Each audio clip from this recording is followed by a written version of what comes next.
YouTube, welcome back to the channel.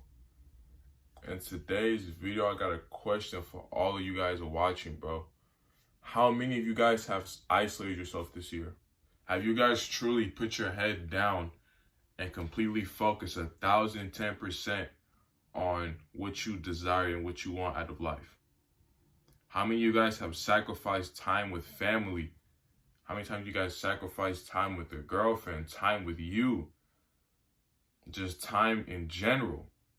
How much of you guys sacrifice that to become the better version of yourself? Because we all know you need to isolate yourself.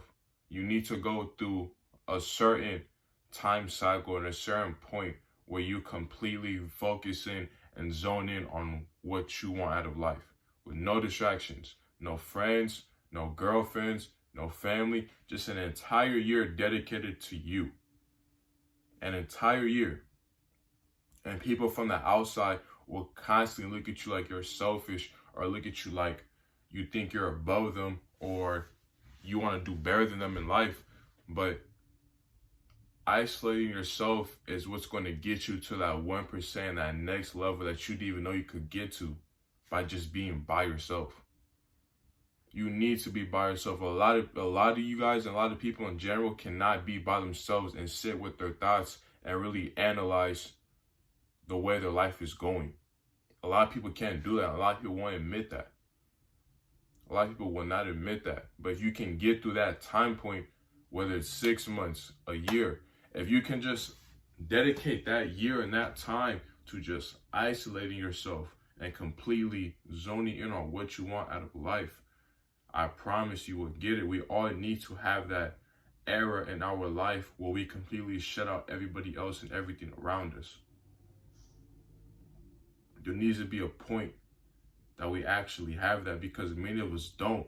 Many of us are distracted by our phones, social media, video games, television, anything that doesn't benefit you. It seems like we always get distracted with. So there comes a point in time where you have to spend a certain amount of time just cleansing that from your system, cleansing that from your mental space and your mind.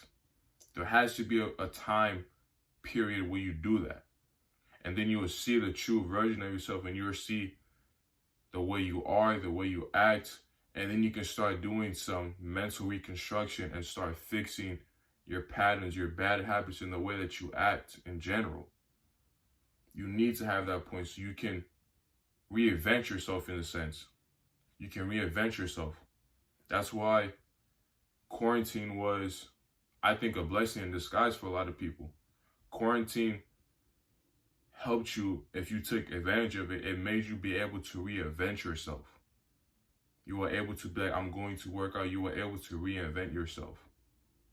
And a lot of people did that. I did that. I reinvented myself. A lot of you guys probably watching did that same thing. But now you guys have to make that choice by yourself. It can't be a choice that the world makes. It has to be a choice that you make. And if you can make that choice and just completely dial in and not focus on anything else, including family, girlfriends, friends, if you can do that, you will get to that next level that you desire and you're trying to reach so bad. And yes, you're going to look selfish to the people around you. You're going to lose friends. You're going to lose family. People are going to look at you like you're a selfish ass person and you don't give a fuck about nothing but yourself. But in reality, all you're trying to do is just become the best version of you. You're not trying to become selfish or trying to put everything on yourself and not talk to anybody. And they won't understand it now, but in the next years to come, when you get to that point, they'll finally be able to understand what you truly meant.